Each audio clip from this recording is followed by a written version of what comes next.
right, welcome everybody to the 119th episode of Silicon Zombies, where you get the best brains from the Bay to beyond.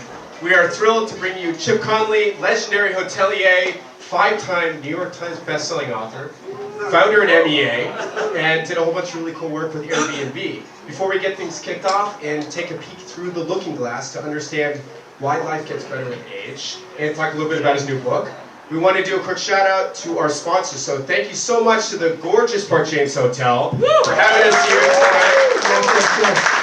Right, and thanks to Hoover and allowing the whole gang. We also want to shout out to Nicodex. So if you're building products, make sure to check out nicodex.com. They've done some incredible work for Boardwalk and all sorts of great folks. And then of course, Premier Negocios. If you need help with your digital marketing, these are the folks to talk to. There will be more information in the show notes, wherever those are, I have no idea. And then, so maybe while we get things rolling here, Homan, do you want to ask a question for Chip? Or? The guy turned off my mic. Sorry. It's all right. So, listen, we're going to start off on a real serious note, a little bit of somber note, and then we're going to be fun after this. But, Chip, you are going through a pretty intense health journey right now. Can you tell us what's going on with you and what you're dealing with and how you're dealing with it? Well, can you hear me okay back there? Yeah, there was a point about 1 o'clock this afternoon where I wasn't sure I was going to be here. So I did radiation this morning, my 30th of 36 radiation treatments. I'm doing a double dose tomorrow at UCSF in San Francisco. For about 5.5 years now, we've known that I had what was originally stage 1 prostate cancer, then stage 2, now stage 3. It's spread, my prostate's out of me, but it's spread throughout my limbs. So yeah, if I'm not my normal, fully animated self tonight, it's a little bit because I am going through that, as well as I am on ADT, which is androgen deprivation therapy, which basically means I have 1% of my normal testosterone. So I'm going to start singing Bette Midler soon enough. So yeah, and that means I'm going through menopause. Truly, I have all of the menopause. I've got all of the side effects of going through menopause. So I have a total amount of compassion for women who have to go through this. Yes, so that's what's going on, and I'm of the mindset that cancer is my teacher, and that's really how I'm trying to look at this. I have a daily blog, some of you read it, it's called Wisdom Well, and I write a lot about my journey, but that's not the purpose of the blog. But since it's a daily blog and I have a lot on my mind, I do write about it, and that's part of the reason my mom's not here tonight. Because my parents are 86, they live in the area, but like my mom thinks it's like TMI, Chip. Yeah, if you want to know some salacious details about my life, check out my blog. So thank you for that, by the way. Yeah. So what started you wanted to do your blog? It was probably 10, 12 years ago, I guess? Yeah, no, actually it was about 4 or 5 years ago. But so when I was a kid, let's take it back to the parents thing. When I was a kid, I was a very shy, introverted kid. I had a dad who was a Marine captain in the reserves. The music's back. Yeah, what's up with that? Did you hear that music? All right, let's kill that music. Yeah, that's okay. That's right. So I was the opposite of my dad. At least that's the way I saw it. And I was Chip off the old block, Stephen Townsend Conley Jr. And my dad was my baseball coach. I was the star pitcher. My dad was my scoutmaster in the Boy Scouts, and he was an Eagle Scout. So guess what? I became an Eagle Scout. Went to the same high school as my dad, played water polo and swam like my dad at that high school. Was student body president of my high school like my dad. Went to Stanford like my dad, joined a fraternity like my dad, but I didn't join his fraternity. I was such a rebel.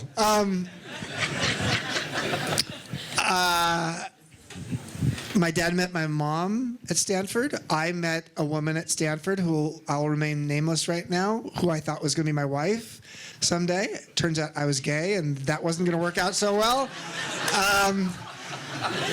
And yes, when I went on that gay path, it was like, oh, I'm not on my dad's path at all. But long story short is, along the way, when I was about 13 years old, to answer your question, I wanted to be a writer when I grew up. And I said to my dad, Dad, I want to be a writer when I grow up. And he said, oh, no, that's not going to work. And so I put all of my writing ideas away. And I, in high school, took advanced placement and passed it. So I didn't take any English classes at Stanford. No comp lit, no English 101, no writing classes, none of that. Because that was like, oh, that's not practical. And then it was when about 10 or 12 years after I'd started my hotel company, Joie de Vivre, and at that point we had like 10 or 15 hotels, and we were the fastest growing boutique hotel company in the Bay Area.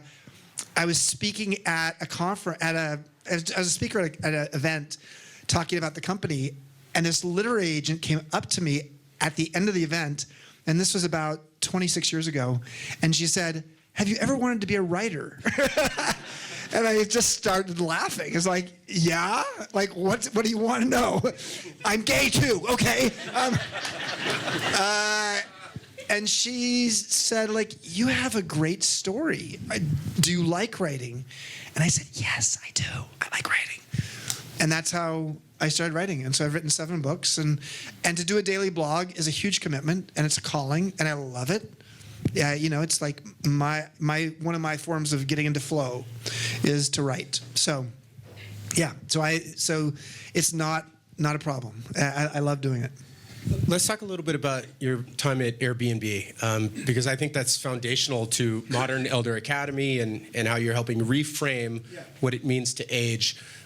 What did you teach Brian Chesky and team, and then what did they teach you? Yeah, no, it was, when you're, so I was a boutique hotelier for 24 years, and in San Francisco, Joie de Vivre, name of the company. Each hotel had its own name. 52 hotels, which is a lot of hotels over 24 years.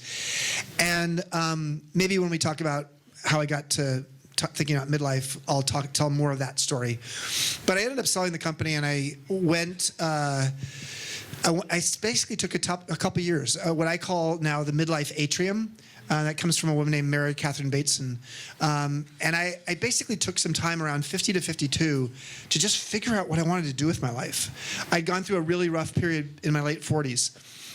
And out of the blue, at age 52, I got a text from a guy named Brian Chesky. Didn't know who Brian Chesky was. And he had gotten my phone number from someone else. And all it said was, how would you like to democratize hospitality? It's like, what an opening line. And they introduced himself, and then we got on the phone, and then he said, I'm going to come over to your house. I said, how do you know where I live? He says, well, our offices are 12 blocks away from you, and I know where you live, and let's talk. And so he came over, and we spent an afternoon together. And this was 11 years ago, and most of us had never heard of Airbnb. I mean, if you were a younger person, a millennial, you might have known about Airbnb, but like it was not a well-known hospitality product, especially to those 50 and older. And so long story short is he spent the 4 hours with me in the afternoon. I was like, wow, this is a terrible idea for a business, but I really like you, and I would love to actually help be your mentor. And he said, well, that's part of what I want you to do, but I also want you to help like steer the rocket ship because we're growing really fast. So long story short is I spent the next 4 years full-time, and then 3.5 years after that part-time in a pretty active role as a strategic advisor, as the modern elder of Airbnb. Now, when they started calling me the modern elder, I was like, oh, fuck you. I mean, you are ageist. But I was 52, and the average age there was 26, and Brian was 31. And so they said a modern elder is someone who's as curious as they are wise. Yeah. And that perfect alchemy of curiosity and wisdom. And I was like, oh man, okay, I'll sign me up for that. I'll do that. And so it was a fascinating experience because, back to your question, I learned as much from Brian as he learned from me. Because I had a lot to bring to the table. I knew a lot about hospitality and travel and being an entrepreneur in the hospitality space and leadership and strategy and how to build a corporate culture. And And frankly, I was the Secretary of State for the company because we were disrupting people around the world. And Brian was not the right person to show up when the mayor of Paris is pissed off, because he was like this young guy, like bravado, and like no. So I was the Secretary of State, but what I learned from Brian was I learned a lot about digital intelligence. So I had the EQ and he had the DQ. So I brought the emotional intelligence to the forefront, and he brought the digital intelligence. I learned a lot about Silicon Valley venture capital, because even though I'd been a hotelier and I'd owned a lot of hotels and managed a lot of hotels, I'd never dealt with the venture capital world. They don't invest in hotels or real estate generally. And so long story short is I learned that. I learned about millennial travel habits. I learned about, product. What is product? I remember I met this guy named Joe Bot. Joe Bot was the head of product for the company. And I looked at him like, dude, you're not the head of product. I'm in charge of all the hosts around the world and all the apartments and the homes. That's the product, right? And then he looked at me like, have you ever been in technology before? And I said, no. And he said, well, the product is our website and our software applications. And like, oh. And so what I realized in those first few months, actually I'll never forget, like I was in a meeting with, my third day there were about 12 or 15 engineers in the room, and the guy running the meeting was 25, this wizard. And I was there just really to be in the corner making notes, like the words I didn't understand. And so he wasn't supposed to be talking to me, and he turned to me at some point and he said, Chip, if you created a feature and nobody used it, if you shipped a feature, see, I don't know the lingo. If you shipped a feature and nobody used it, did it really ship? And I was like, oh my God, I took philosophy in college, and I know about the tree and the forest thing, but like I have no, first of all, what's shipping a feature? I am in deep ship right now because I have no idea what you're talking about. And it was like, oh shit. So I had to be what I call a mentor, and an intern at the same time. So Chip, I think later we should go have a hot flash together. I've never done that with the band. Girlfriend, that sounds like fun. Maybe we can do it in the hot tub. So as I was doing my requisite cyber stalking of you, I kind of got in my mind this idea that a lot of people say sex sells, but I think you've completely changed it to fun sells. You started a company called Joie de Vivre. But actually fun sex sells even better. I'm so glad, Lynn, my mom is not here. I'm going to go a different direction with my question. I'd love to just have you talk a little bit about kind of the burden of having a brand that's about joy. And, on a bad day or a bad year, how do you keep that joy? And does happiness sell? I think it does. So I have really bad names for the businesses, the three businesses I've been associated with. Joie de Vivre, like, what the hell is that? Like, how do you spell it? How do you pronounce it? What does it mean? Airbnb, when I joined, they're like, okay, we're going to figure out whether the reason the Airbnb is called Airbnb is because Joe and Brian put air mattresses on their floor, 3 of them, and had people stay there. So that's how Airbnb came about. So like, okay, I got there and like, okay, are we going to keep this name? And then Modern Elder Academy, like, okay, we'll come back to that too. So I am not a naming guru. But what I'll say is what I loved about Joie de Vivre is that the name of the company also was the mission, to create joy of life. And every one of our 3,500 employees that we ultimately had really understood that. The housekeeping staff, the bartenders. The hard part for me, and I was the leader full of joy. But let's go to my late 40s now and talk about that period. I got into the dark night of the soul in my late 40s. Everything that could go wrong was going wrong. And we were going through the Great Recession. I lost 5 male friends to suicide, ages 42 to 52 between 2008 and 2010. I had my own suicide ideation during that time. And so to actually have a company called Joie de Vivre based upon creating joy when you were not feeling it yourself, and I was feeling incredibly handcuffed to the business because I was like, in my own minor little way, the Richard Branson, a virgin Chip was that to joie de vivre. And long story short, it had to be ultimately a flatline experience I had, what's called an NDE. When I was 47, I gave a speech in St. Louis related to my book, Peak, How Great Companies Get Their Mojo from Maslow. And I sat down to sign books, and I slumped in my chair. And they put me on the ground, and paramedics showed up, and they put me on the gurney, and then I had my first of 9 flatline experiences, and they had to shock me back to life. So I was having an allergic reaction to an antibiotic because I had a broken ankle and a septic leg. So long story short is, I had to have the hotelier's wake-up call of like, I died, and I don't know that I want to live this way anymore. And so at the worst of times, I had to figure out how to sell that darn company and have a relationship end and get my African-American foster son out of San Quentin, and because he wasn't supposed to be there, and we got him out. Federal judge let him out. But it was just everything that went wrong. And so I came out of that period feeling like, man, not a lot of joy.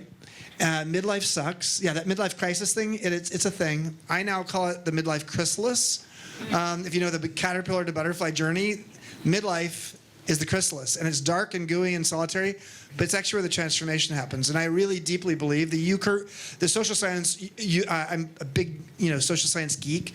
Social science showing the U-curve of happiness shows that basically from your early 20s till around 45 to 50, 47.2 is the exact low point. Anybody 47.2 right now? Oh, I'm so sorry. Although your mileage may vary. The bottom line is people get happier after age 50. And you're happier in your 50s than 40s, 60s than 50s, 70s than 60s, and 80s it sort of depends. But bottom line is it's a U-curve. And I, in my 50s, came to realize, like, oh, wow, that midlife crisis was really a transformation opportunity. It was a chrysalis. But none of us are given a roadmap to understand midlife. It's often called now middlescence. Adolescence, we went through, and you do it in a cohort of your peers, and you have a lot of love, support, and guidance. Middlescence, you're on your own. And you're going through menopause, and you're going through divorce, and you're going through sandwich generation, taking care of your kids, taking care of your ailing parents. You're changing your job. You're getting fired. You're whatever. You're dealing with health diagnoses, and we have precious little resources to support people through that life stage. And that's part of the reason I got so fascinated by midlife and started writing about it and started coming up with this idea of the Modern Elder Academy. Your turn. I know, right? Because we have a lot of history. We do. So we've known each other for 21 years, at least. I used to work at a radio station called Alice, and we did every single one of our events at the Phoenix Hotel. First hotel. Right? And you still have that hotel, right? I still own it 37 years later. I mean, it's like... How close were you to selling it during the pandemic? Oh, my God. This isn't my question. I probably had to give it away. I mean, the Tenderloin's never been very good. It's like the only area in San Francisco that didn't gentrify. And during the pandemic, and frankly, until just recently, it's been a war zone.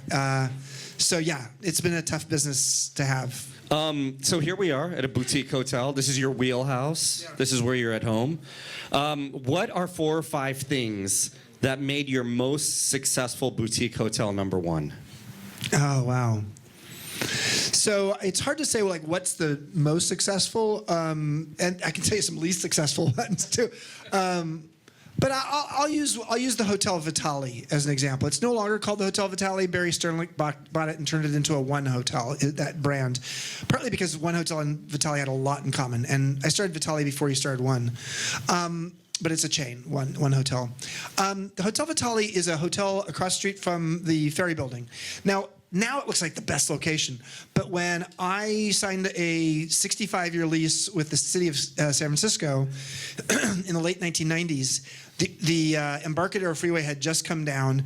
It was sort of a dodgy neighborhood. The Ferry Building had not been renovated yet into what it is today.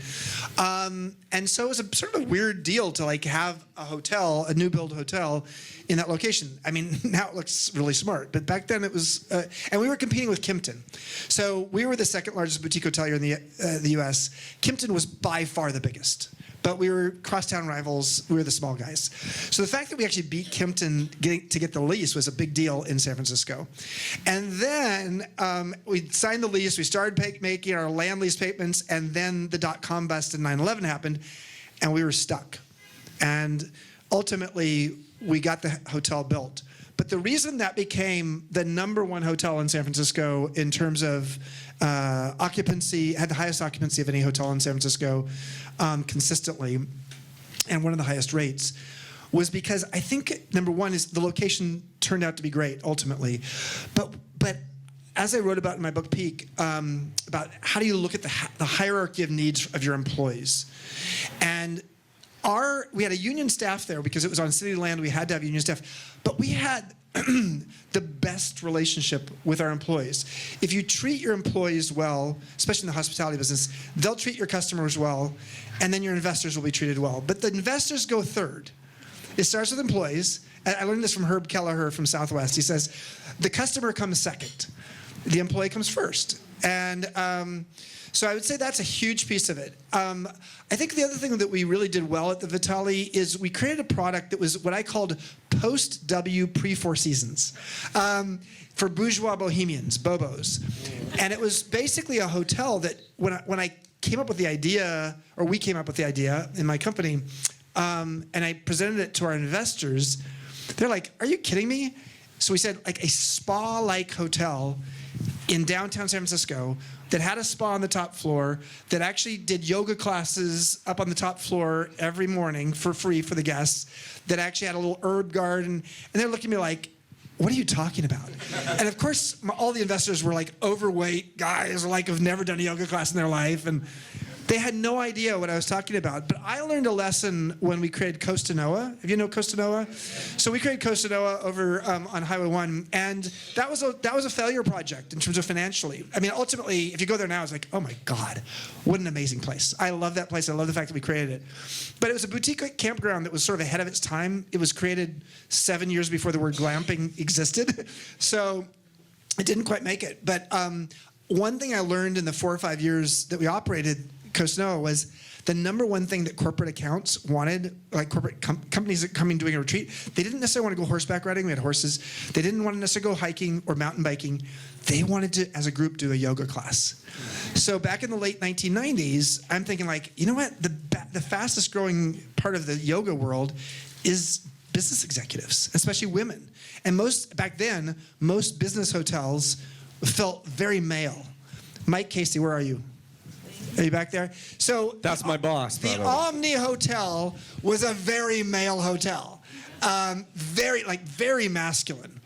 So I wanted to create a hotel in San Francisco that was a business hotel, but actually sort of skewing more toward business women on the road, who represented in the late 1990s 45% of business travelers. So long story short is, we got it right in terms of the psychographic. These were, every time we created a hotel, all 52 hotels, it was based upon a magazine and 5 adjectives. You would appreciate this as a magazine person. Every time. And so this hotel, because every hotel we created had to have a real niche personality. So the Vitale was, the psychographic and the personality was a Dwell magazine meets Real Simple. And the 5 adjectives that defined those two together were modern, urbane, fresh, natural, and nurturing. And so what we found is that the people who fell in love with that hotel were people who saw the hotel as a identity refreshment. It was like their aspirational identity. So by actually staying at the hotel, it actually wasn't just a great place to stay and with great service, but your personality got refreshed as a result of it. So I like to say you are where you sleep, not you are who you sleep with. Sorry, I'm just like going straight back to you every time. It all makes sense. Fun sex. And this is me on radiation, guys. I mean, for those of you who've never met me, can you imagine? Long story short is, that hotel hit just the right psychographic in just the right location with just the right staffing model, and yeah. I have a question, actually, speaking of Mike Casey and hospitality and service. I actually was at a property that Mike and Laura run up in Fiji, down in Fiji, called Danuku. And my experience there with hospitality and service was something I never experienced before. I think so many of us have had that Ritz-Carlton experience where they're like, Miss Byers. Ladies and gentlemen serving ladies and gentlemen. Yes, and I am clearly not a lady. But what I loved was the authenticity, and I came away and I truly felt loved. And Laura had said to me, if you don't leave Nanuku with tears in your eyes because you're so sad to be leaving, I failed. I'm wondering, is that the type of hospitality that we can expect in the future, is really not just service, but being loved by your property? Yeah, I mean, service is a science and hospitality is an art. And so there's you can have a service manual that says, here's all the things you do, and it's very technical, and that's fine. But that's robotic. And at the end of the day, what we really want, and this is, when I was at Airbnb, one of the things we popularized at Airbnb internally and then externally in our marketing was something called Belong Anywhere.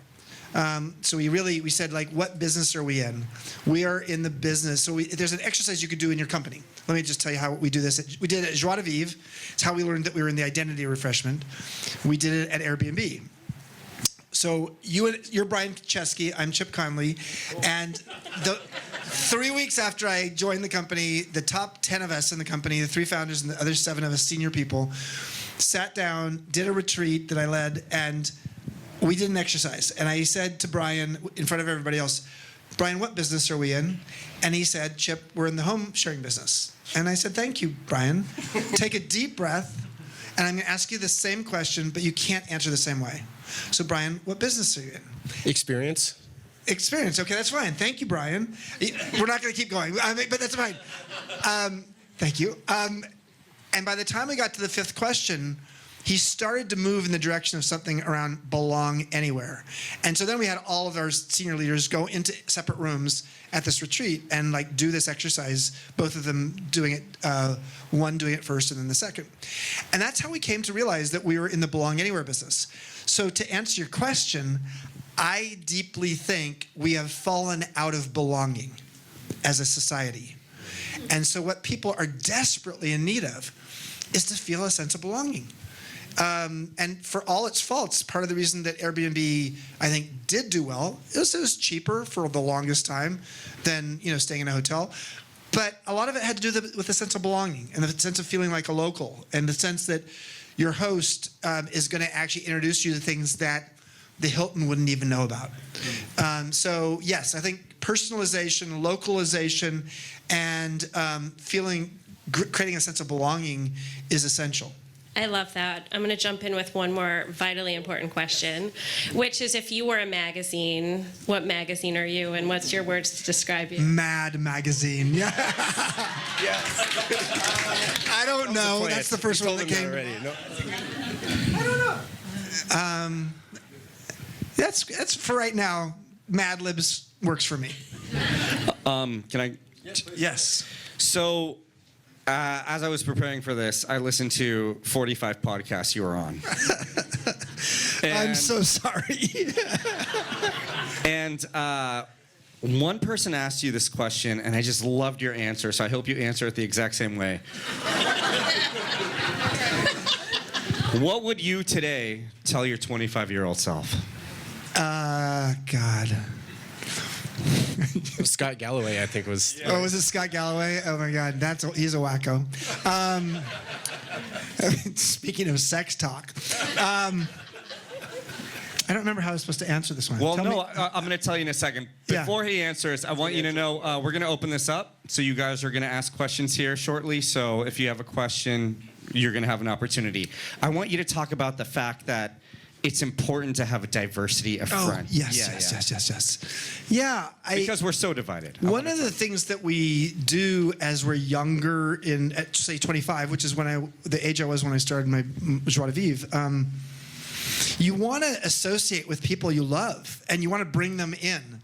And like, oh, my friends, oh, he can do that and she can do this. And like, oh, this is going to be so much fun. And what a mistake that is. It can work sometimes, but most of the time it doesn't. It has 2 or 3 problems with it. Number one is they don't necessarily have the right talents for what the business needs. Number 2 is they think just like you do. And number 3 is they're your friends. And guess what? They might not be your friends 3 or 4 years from now. But I believe not just in business we need to think that way, but I think in life we need to think that way. I love hanging out with people who are very different than me. And that's partly because I went to junior high school and high school in the inner city, which I was lucky to have that experience. So I'm fascinated by people who are different than me, not just culturally, but like politically. I mean, I really enjoy hanging out with Trumpsters because I want to have a conversation, as long as they're open to having a conversation.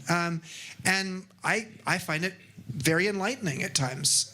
So long story short is we need that. We do. We desperately need... A friend of the community, Joseph Manafra, he's at NASA doing innovation, and he has the same philosophy. So he's solving big existential questions like, what happens if an asteroid's coming at us? And he'll bring folks like a professional opera singer or a professional motocross racer along with the specialists to kind of have that diversity of ideas. So I love how you put that. Yeah, I mean, the reality is, and this is actually, let's talk about this from an intergenerational perspective for a second, because I wrote a book called Wisdom at Work, The Making of a Modern Elder, and there's so much research out there that now shows that age-diverse teams make such better decisions. As Arthur Brooks wrote about, and he's on our faculty at MEA, he wrote a book called From Strength to Strength, and actually profiled MEA in the book. He basically says, like, when you're young, you have fluid intelligence, you're fast and focused. When you're older, you have crystallized intelligence, and you think holistically and systemically. So you put a team together that is fast and focused and systemically and holistically being able to see the big picture. That's dynamite. And so I think diversity, one of the things that, I think a lot of companies really miss out on is that the majority of Fortune 1000 companies do not consider age as a metric for diversity. They have race and ethnicity and sexual orientation and gender and maybe 1 or 2 other things. But the majority of large companies do not use age as a diversity metric. That's changing. And I'm really proud of being sort of on the forefront of helping that change, because the majority of Americans by next year will have a younger boss. Let me say that again. The US Department of Labor says this was 38% 5 years ago. By the year 2025, the majority of Americans will have a younger boss. So we have a whole new workplace, and we need to learn how to operate and think of the workplace as like an intergenerational potluck, because we all have something to bring to the table. I do want to give a thank you to Dan Cockey for introducing us here, so shout out to Dan. Also, you've had a chance to reframe several different industries multiple times, and so by adding positivity, we can add an extra 7.5, 8 years to our life. Is this true? How does this work? So there's a woman named Becca Levy from Yale, and she, part of the reason, let me answer that, and then I'll come back to MEA, because that sort of relates to that. So I'll just talk about Becca first. So Becca is a very esteemed academic at Yale. She did 20 years of research to show the following, and it's shocking, but it's been seen now for 15 years and been peer reviewed. If you can actually shift people's mindset on aging from a negative to a positive, they gain 7.5 years of additional life, which is more life than if you actually stopped smoking at 50 or started exercising at 50. So in Silicon Valley, we have a lot of biohacking going on around our bodies, and the longevity dudes, the guys who want to live forever, and it's almost always men, right? And you're like, I'm never gonna die. And there's that guy Brian Johnson who's spending $2 million a year on his body, and okay, whatever, narcissism, so long story short is, here's the truth, and there's longevity resorts popping up now that are all focused on the labs. But the reality is, the labs are important. How you take care of yourself physically, eating, sleeping, working out, all very important. the number one variable for living a longer, healthier, happier life is not your personal wellness, it's your social wellness. It's actually how connected you are to other people, how you've built relationships. And this is true of Blue Zones, and Blue Zones is a partner of ours at MEA. It's true of the Harvard 85-year-long longitudinal study. There's, Phil Pizzo at Stanford Medical School proved it. So the fact is, your psychological and social parts of your life have a bigger impact on your longevity than do the physical elements of your life. And I probably, this is like one of the things I am like out there on, because the world is full of anti-aging products, and most of those products are anti-women products because they're mostly oriented toward women and their looks. I am a pro-aging dude. And part of the reason I wrote this new book that comes out in 2 weeks, Learning to Love Midlife, 12 Reasons Why Life Gets Better with Age, is because I wanted to actually amplify these 12 reasons why life gets better with age. Because we know what does not get better with age. We hear about it all the time, and Hallmark Cards loves to joke about it. But there's a lot of things that get better with age, and that's why I'm writing this. And I finish my radiation next Friday. On Saturday, I fly to New York because the book comes out on Tuesday. And on Monday morning at 8:30, I'm on Good Morning America. And on Wednesday, I'm on the Today Show. Cool. So let's hope that my radiation, the effects of my radiation are not too toxic. All right, listen, we're going to do a Q&A, and there's one rule: short questions and not super long answers, because I think there's going to be a lot of people. So, who has the first question? All right. Well, that guy's hand up was up first. Let me go to him. Chip, thank you so much. First time hearing... What's your name? Brian Sparks. Okay. First time hearing you speak, amazing. Your superpower, from my perspective, first time hearing you speak, is clearly emotional intelligence and communication. How do you nurture that with the leadership around you so that it spreads and builds the culture around you for successful ventures?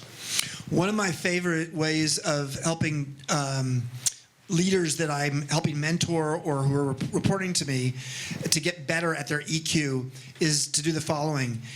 Ask them what 5 adjectives they would like those in a 360-degree anonymous survey to use to describe them. So if we were to do a 360, you're familiar with 360s? Do a 360, and you ask a lot of different questions, but one of the questions we ask, I did this a lot at Airbnb, is what are the 5 adjectives that best describe this leader? And then, so they say to me, like, I want to be seen as this. Then we do the survey, and we look at the number, like what they're seen as. And then we say, like, oh my God, well, 4 of the 5, like 1 of the 5 that you wanted is on there, the other 4 are not, and 3 of the 5 are really bad. So then we go back to looking at the 5 that they wanted, and we start to say, what are the habits you need to operate with from an emotional intelligence perspective that would actually change this? So for example, if someone is perceived as being a critical manager and someone who's not very constructive or very positive, then maybe the habit that manager needs to have is like, how do you give 2 unscripted, unexpected pieces of positive feedback within your team on a daily basis? And 2 weeks from now, let's get together again and show me who did you do that with, what did you say to them, and let's build that habit. So that's what I do. I really think emotional intelligence is very much about habits. All right, the next question is right here. Hello, I had a question about how you... What's your name? My name is Seth Gordon, also an Airbnb alum from slightly before you came in as the adult in the room. So back in Rhode Island. What did you do during your time, during your career intermission? You mentioned in your early 50s, because I'm finding myself in a similar demographic in between things. Yeah. How did you regroup and... You're supposed to come yourself? to MEA, which we'll talk about. Someone asked me a question about MEA because I haven't really talked about it yet. You want me to ask that question? Not yet. But you can right after that. So Seth, what I did in my early 50s is, first of all, I hung out in my backyard in the hammock and listened to Ricky Lee Jones. I did a lot of that because I needed it. I also wrote a book called Emotional Equations, and that was a New York Times bestseller. That was really my experience of the emotions I had in my late 40s, but I couldn't make sense of it. And so I did that. I asked myself, what are the things I'm most curious about in life? And then I decided I was going to do something that Peter Drucker did. Peter Drucker, very famously in his life, every 2 years would find a subject that he was curious about and try to become one of the world's leading experts in it. So I came up with 3. One was emotions, which led to a book. One was hot springs, which led to lots of fun. I like hot springs a lot. And so I went around the world studying hot springs. And then the third one was festivals. So I was a founding board member of the Burning Man, nonprofit that owns Burning Man. And so I was curious that the more digital we get, the more ritual, collective effervescence we need in life. And so I created a website called Fest 300, and yeah, thank you. Yeah, amen. Yes. So Fest 300, which actually chronicled an annual list of the 300 best festivals of all kind in the world, and in 1 year I went to 36 festivals in 16 countries. So I just sort of went all out in a variety of different directions, but I also spent a lot of time in hot springs just sort of contemplating. So, yeah. Nothing wrong with being aimless first. Yes, not at all. Your new book focuses on what you do at MEA. Yes. What is MEA? And tell us about your new book. Oh, what a great question. Thank you, man. Yeah, so I've had 3 chapters in my career. I had the Joie de Vivre era, I had the Airbnb era where I became the modern elder. And then I decided I'd go, when I was part-time at Airbnb as the strategic advisor, I would go down to Baja where I had a home on the beach, and I would write a book, Wisdom at Work, The Making of a Modern Elder. One day I went for a run on the beach, during that time, and I had a Baja aha. I had an epiphany. And the epiphany was, why do we not have midlife wisdom schools? Why don't we have a place where Seth can go in midlife and say, what's next? How do I reimagine and repurpose myself? Because if you're 54 years old, which is the average age of the person who comes to MEA, and you think you're going to live till 90, which is the average age that our 4,000 plus alumni from 45 countries think they're going to live till, 54 is exactly halfway between 18 and 90. But most 54-year-olds don't think they're halfway through their adulthood. So we created a program, and I love hospitality, so it's like a luxury hospitality experience. It's like 4 Seasons meets the Esalen Institute. And it's focused on navigating transitions, cultivating purpose. Eric's been there. Cultivating purpose, and owning wisdom, all under the umbrella of how do we help reframe our relationship with aging, because Becca Levy has taught us from Yale that if we can do that, we actually will live longer. And so we're opening our second campus now in Santa Fe, New Mexico, a 2,600-acre regenerative horse ranch just outside of Santa Fe. So yes, so that's what I'm doing, spending most of my time doing now. Yes. Hi, thank you so much. By standing up and telling us your name. Yeah, sure. My name is Ruby Ye, and you've been so much fun. So thank you so much. So you're here in Silicon Valley, and AI is happening so fast. Have you had a chance to contemplate how AI will affect those areas that you are expertise in, EQ, relationship, and how we're going to evolve in the future, collaborating with AI? Yeah, thank you, Ruby. It's a great question. So, first of all, if you go to my personal website, chipconley.com, you will find something there called ChipGPT. ChipGPT takes my blog posts and my last 3 books as the data set, and you can ask me anything. So it's sort of fun. Here's what I think is going to happen. Peter Drucker, I'll talk about it again because it's like what an amazing man he was. Lived till age 94, wrote 40 books, wrote 2/3 of those 40 books after the age of 65. He's the one who actually coined the term knowledge worker. in 1959, and nobody had any fucking idea what he was talking about, because like a computer, like knowledge workers are going to rule the world. Like, what are you talking about? But by the 1980s, we had knowledge management practices and like knowledge work. And now, like 7 of the 10 most valuable companies in the world are tech companies, which are the ultimate place for knowledge workers. But today, knowledge, not just because of AI, but just in general, knowledge is a commodity. And what's scarce is wisdom.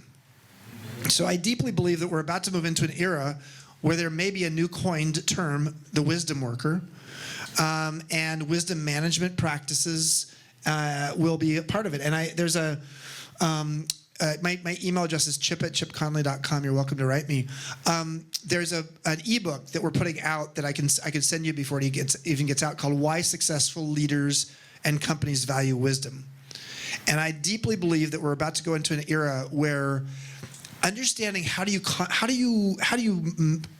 cultivate and harvest wisdom in organizations can be essential. Let me explain that for 1 second, because wisdom is very abstract. Since age 28, I've been doing a practice every weekend.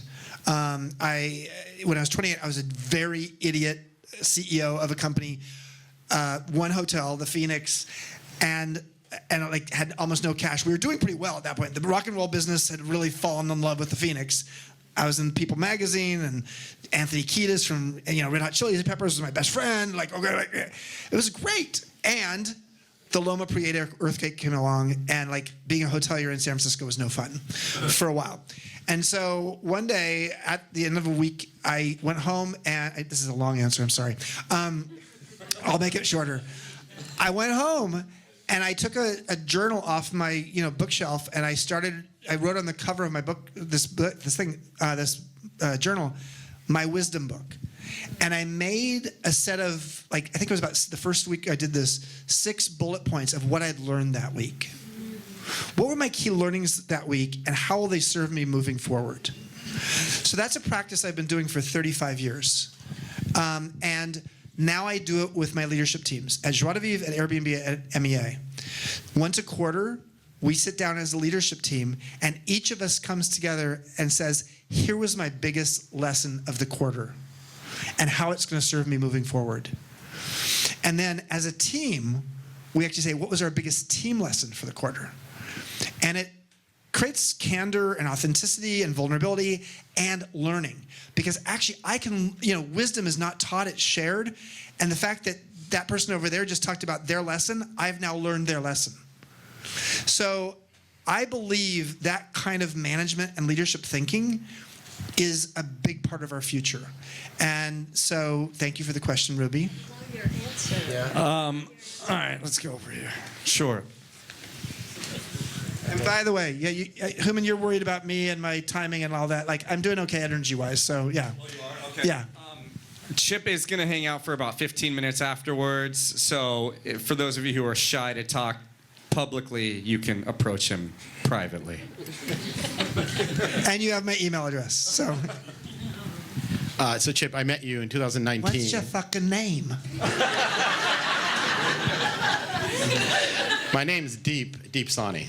Deep Sani? Yes. Oh, I love that. Yeah. You're so deep. Yeah.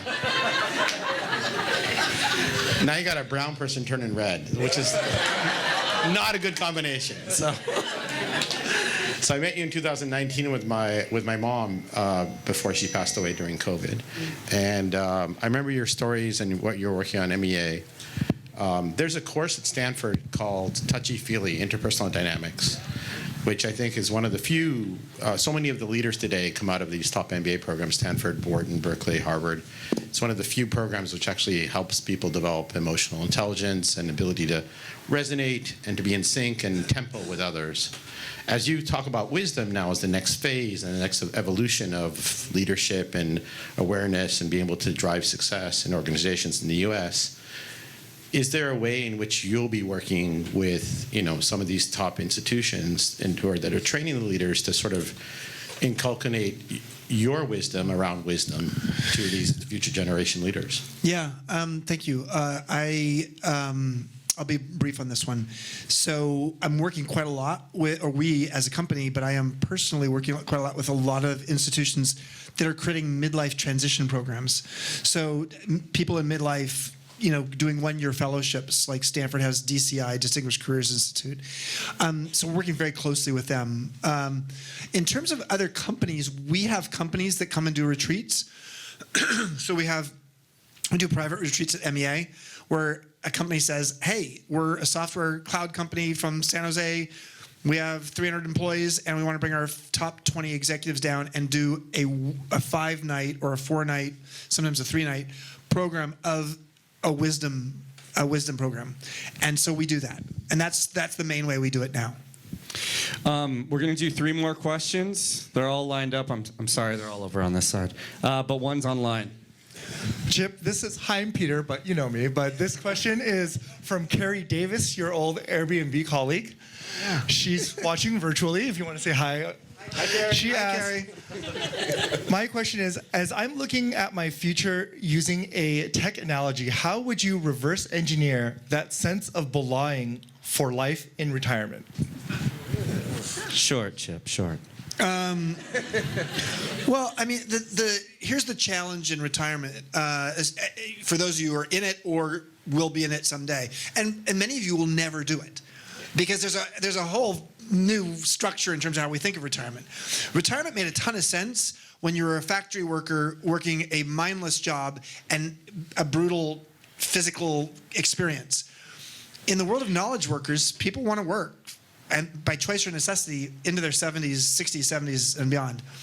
But the 3 most important things people need later in life are purpose, community, and wellness. And when you retire, you often lose purpose, you often lose community, and the big shocker is, why in retirement would you lose wellness? And it's partly because you no longer have the structure and discipline of a job, and so you just say, like, I'm not going to go to the gym today, or whatever. And so I would say reverse engineering, look at those 3 things: purpose, community, and wellness.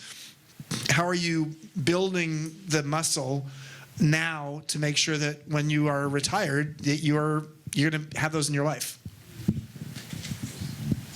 Thank you so much. My name is David Nassau, and mine's focused more on the community part of that last answer, and really around the psychological and social topic that you spoke about earlier. A quote that I like is, you become what you focus on and like who you surround yourself with. And as somebody who is a little bit earlier in life, but on my decline in the U curve that you mentioned earlier, how do I really vet the people I'm surrounding myself with on both a professional and personal level, and keep myself as happy and motivated as possible? So your name is David? David. David. So what are 5 adjectives that you would want people to describe you as, or they're aspirational? Let's start with that. Or just come up with one. Come up with one. Sorry. Happy. Okay. Yeah. So happy is one of the. So what I would then ask yourself is, like, who are the people in my orbit who seem to have solved the happiness question? And what could I learn from them? And how could I spend more time with them? So I'd start with, like, what are the qualities that I really admire that I'd like to have in my own life? And then try to actually have people like that in your life. And you won't necessarily ask them the question, how are you happy? Although you're welcome to. But you're going to maybe learn it just by observing. Make sense? Yeah? Yeah. Hi, Arnie Roberts. And by the way, I think midlife goes from 35 to 75. So I don't know if you're 35 yet, but it's a long fucking marathon. My name is Arnie Roberts, and 2 quick things. Have you ever spoken at a Focusrite conference? I did once. Okay. I don't know if they'll invite me back. Really? No, I did. And for those who don't know, Focusrite, it's a travel conference that's specially focused on technology. But I'd love to be invited back. I do believe that longevity travel is an enormous, and no one's talking about it. Like, if you do a Google search, and I learned this from Dan Russell in the back, and you do this many years ago, you do a Google search, and you actually put it in quotes, then you have a much smaller data set of what comes back to you. And if you do that for longevity travel, no one's talking about it. So I've just written a blog post today on longevity travel that will come out in the next few weeks. The other point is modern medicine is amazing. My brother had stage 4 prostate cancer, and he lasted for 17 years. So I don't want to. That's amazing. 17 years will only taking me to 80, so that's not enough. Okay. But I appreciate that, and I'm stage 3, so that's the good news. So. All right, I think this is going to be our last question, so take us out on a good note. Thank you. Chip, really, thank you for being here. Really impressed. My name is Piyush Malik, and oh my God, I love data. Yes. And, the question is, are you trying to build a digital twin of yourselves through the chat GPT? I definitely don't want a digital twin like in physical form. No, the ChipGPT idea came from one of our MEA alums. And he said, Chip, you're going to be out on the road a lot in 2024. And wouldn't it be interesting if people could ask you the question based upon all your data? And so that's how and we used, because this is a technology crowd, we used Tricky Wombat. Tricky Wombat, if you know what that is, it was the platform that we've used to actually make it work. Great. And one more comment I want to make. In 2019, I read one of your blogs where you said, I don't know if you remember this anecdote, you're not hot anymore, but you are much more warmer. Do you remember that story? Actually, you almost got it right. This is a woman who said this to me about herself. But thank you for thinking of it of me. Yeah, I'm not hot anymore. I am just warm. But my last thought, and you asked me a question that you're going to start with. Ask that question now, and I'm going to say something related to that, and then we're done. Sure. I was going to say that when I was doing research about you, everybody that I would talk to about you, they like a smile just came across their face. It's like, how do you do this? Like, what is your secret? My secret is I learned over time that I am a social alchemist. I am a mixologist of people. And if you'd told me I'd be that at age 10, I would have said, like, no way, because I didn't like people. But I think what I really look for is how to mix the best of people together. And I think you guys do that, with this. I mean, clearly this is a community you've built. And that is a wisdom skill. That is a wisdom skill, is knowing how to understand people and understand what's important to them. And as supposedly Maya Angelou said, people will not remember what you said, or like what you did, what they said. They'll remember how you made them feel.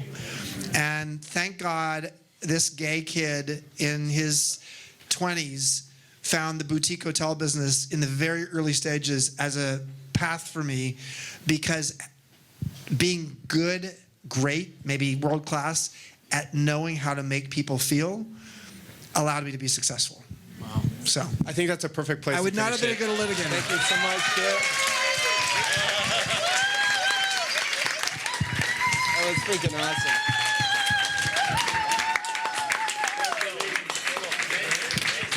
All right, buy the book.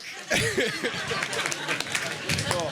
All right, thanks everybody. Check out siliconzombies.com, and we'll see you next month.